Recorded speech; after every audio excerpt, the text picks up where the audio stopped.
Assalamualaikum warahmatullahi wabarakatuh. Waalaikumsalam warahmatullahi wabarakatuh.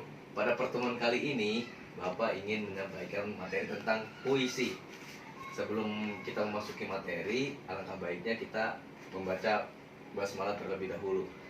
Bismillahirrahmanirrahim. Sebelum kita memasuki materi, apakah ada yang tidak hadir, Khairul? Ada Pak, Siapa? Fikri Pak, sakit Oh. katanya. Oh, sakit. Nah, Pak, Oh ya, ya udah. Jadi tujuan, apakah Khairul tahu tujuan pembelajaran puisi itu apa? nggak tahu Pak, Oke, kita masuk. apa memangnya Pak? Jadi tujuan pembelajaran dari puisi yaitu agar siswa mampu menikmati, memahami dan memanfaatkan karya sastra untuk mengembangkan kepribadian, memperluas wawasan kehidupan, serta meningkatkan pengetahuan dan kemampuan berbahasa. Khairul, apakah Khairul tahu pengertian dari puisi? Nggak tahu Pak. Emang apa Pak pengertiannya? Ini kita masuk. Pengertiannya, secara umum pengertian puisi merupakan suatu karya sastra yang berasal dari ungkapan atau curahan hati penyair. Karya sastra ini dibuat berdasarkan ungkapan perasaan penyair dengan bahasa yang indah, di mana di dalamnya mengandung makna, irama, rima, matra, dan bait. Seperti itu, Khairul. Nah, Pak. Jadi puisi itu apa yang ada di hatinya si penulisnya itu. Oh, misalkan saya buat nih Pak, Ya, terus ada di hati saya gitu Pak, atau gimana Pak? iya, biasanya yang ditulis tuh yang ada di pikiran si Khairul. Misalkan ada pikiran apa, terus ditulis terus dijadiin puisi itu bisa. Oh, Seperti itu. Lanjut kita ke ciri-ciri ya. iya Pak. Jadi ciri-ciri puisi itu ada dua. Yang pertama ada puisi lama. Ciri-cirinya, pengarang puisi biasanya tidak diketahui oleh banyak orang. Terus puisinya terikat berbagai peraturan seperti rima, irama, baris, dan bait. Disebut sastra lisan karena penyampaiannya dari mulut ke mulut. Berisi tentang kerajaan dan fantastis. Majas yang digunakan tetap dan klise. Lalu ada ciri-ciri puisi baru. Nama pengarang, kalau bedanya itu nama pengarang yang di puisi baru itu banyak diketahui oleh banyak orang. Iya Pak. Terus tidak terikat sama rima, irama, baris, dan bait. Penyampaiannya juga melalui lisan serta tulisan. Berisi tentang kehidupan. Majas berubah-ubah atau dinamis, berbentuk rapi dan simetris. Persajakan akhirnya biasanya teratur. Seperti itu, Khairul. Lalu kita lanjut lagi ke jenis-jenisnya. Jenis-jenisnya pun ada dua, ada puisi lama dan puisi baru. Kalau jenis-jenis puisi lama kayak pantun, terus syair, mantra, talibun, seloka, gurindam, dan karmina. Kalau pantun itu merupakan puisi lama yang bersajak AB-AB dalam setiap baitnya terdiri dari 4 baris. Iya Pak. Kalau syair merupakan karya sastra lama yang berasal dari Arab.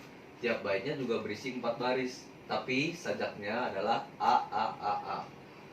Terus lalu ada mantra. Mantra ini suatu ucapan yang dinilai memiliki kekuatan gaib.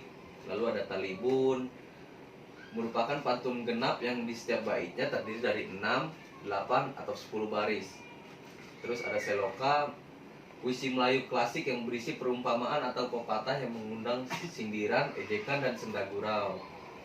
Lalu ada gurindam. Gurindam adalah puisi lama yang tiap baitnya berisi 2 baris.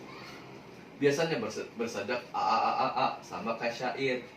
Gurindam kebanyakan berisi tentang nasihat. Kalau karmina, puisi lama yang berbentuk pantun kilat karena isinya sangat pendek. Kalau ini puisi lama.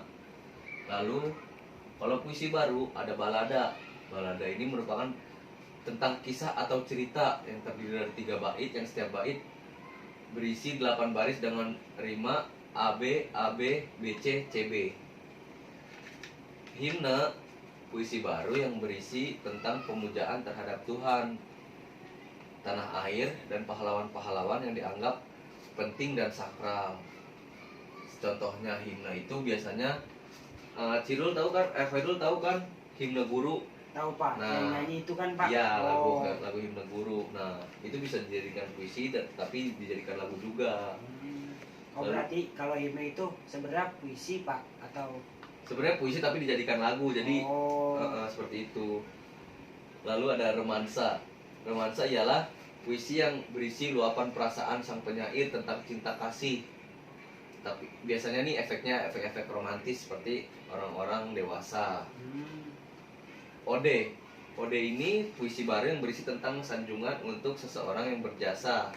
Gaya dan nada dari jenis puisi ini sangat resmi, biasanya membahas sesuatu yang mulia, bernada anggun, bersifat menyanjung terhadap pribadi atau peristiwa tertentu. Lalu ada epigram. Epigram ini puisi baru yang berisi tentang ajaran hidup atau tuntunan. Kalau satir, kritik atau sindiran-sindiran yang ditunjuk kepada seseorang atau sesuatu. Lalu yang terakhir ada alegi, berisi kesedihan atau berupa tangisan ataupun ratapan. Seperti itu, Khairul. Apa Pak? Tadi kalau alegi Pak? Kalau alegi, puisi si penyairnya itu biasanya menulis tapi perasaannya itu seperti ada tangisan atau ratapan. Jadi kalau Khairul Sedih Pak. mempunyai lagi sedih atau lagi meratapi apa gitu, jadi ditulis itu berbentuknya berarti alegi gitu. Iya Pak, ngerti Pak. Yang terakhir Bapak akan mencontohkan puisi, lalu nanti coba Khairul membacakannya juga ya. Baik Pak. Contoh puisi ini tentang Bentar Pak. Iya Pak. Iya Khairul. Tapi nanti dicatat nggak ya Pak? Boleh deh kalau Khairul mau sekali membaca juga. Oh, oke Pak. Berarti ntar di rumah saya baca-baca gitu ya Pak. Nggak Iya, apa-apa ya? nggak apa. Nanti saya kasih ininya deh. Oke. Jadi kita contohkan puisi ya. Cerita keteladanan membuat aku merasa mual. Semua kurasa sudah cukup. Aku ingin memuntahkannya. Mual dengan apa yang ada padaku, memuntahkan semua yang jadi milikku. Bagaimana bisa? Atau hanya aku yang tidak bisa? Terdiam bagai patung, mencerna tanpa memperoleh makna dalam satu atau dua. Mati menjadi lebih terpuji. Belajar lebih banyak untuk mengerti tanpa berkuasa atas diri sendiri. Nah, ini contoh dari puisi modern yang ada saat ini. Khairul.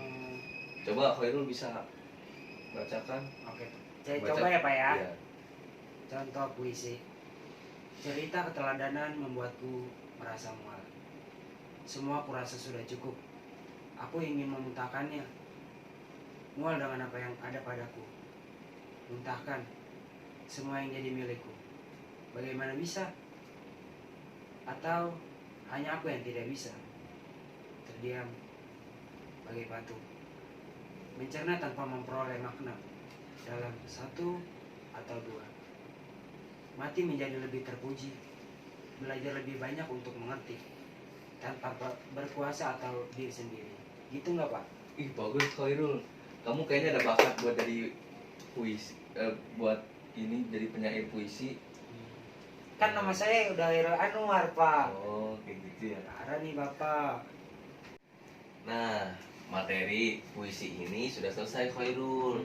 Apa Khairul masih ada yang ingin ditanyakan? Tadi Pak nanya yang di puisi baru Pak. Puisi baru. Iya puisi baru Pak. Kalau Oh. puisi baru itu ada pantun nggak sih Pak? Kalau di puisi baru itu pantun itu termasuknya ke puisi lama karena dari ciri-cirinya nama pengarang yang penulis pantun itu nggak banyak diketahui, terus harus terikat peraturan seperti rima, irama, baris, dan bait. Nah, ada yang ingin ditanyakan lagi nggak? Nggak ada sih Pak, itu doang sih yang Nah, ngerti. sekarang Bapak yang mau nanya, apa yang kamu tangkap dari materi puisi ini? Kalau puisi itu sebuah karangan yang mempunyai makna, irama, sama bait Pak biasanya.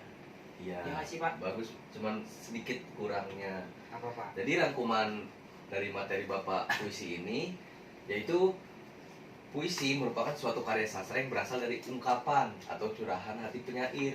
Karya sastra ini dibuat berdasarkan ungkapan perasaan penyair dengan bahasa yang indah, di mana di dalamnya mengandung makna, irama, rima, matra, dan bait. Lalu rangkuman selanjutnya, perbedaan ciri-ciri puisi lama dan baru. Kalau puisi lama itu nama pengarang biasanya nggak banyak diketahui, terus terikat juga berbagai peraturan seperti rima, irama, baris, dan bait. Kalau yang baru, nama pengarangnya banyak diketahui oleh banyak orang, tidak terikat sama peraturan seperti rima, irama, baris, dan bait. Seperti itu, Khairul. Iya Pak. Bapak ada tugas untuk Khairul. Coba Khairul bikin puisi apapun, lalu dikumpulkan pada pertemuan selanjutnya. Baik Pak, itu bebas Pak, kapan aja. Iya, bebas, tergantung curang hatinya Khairul aja, kayak gitu. Ada ini nggak Pak? Harus banyak nggak Pak? Nggak harus banyak, yang penting puisinya dari curahan hati Khairulnya aja, atau yang ada di pikiran Khairul gitu. Bentar Pak, saya catat ya Pak. Iya.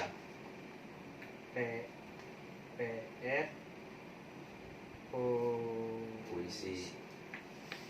Ya Pak.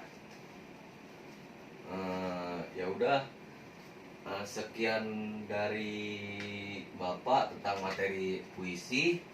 Sebelum kita mengakhiri pertemuan kali ini, alangkah baiknya kita membaca Alhamdulillah supaya pembelajaran kali ini bermanfaat untuk Khairul dan saya. Ayo kita baca Alhamdulillah bersama-sama. Alhamdulillahirobbilalamin. Wassalamualaikum warahmatullahi wabarakatuh. Waalaikumsalam warahmatullahi wabarakatuh.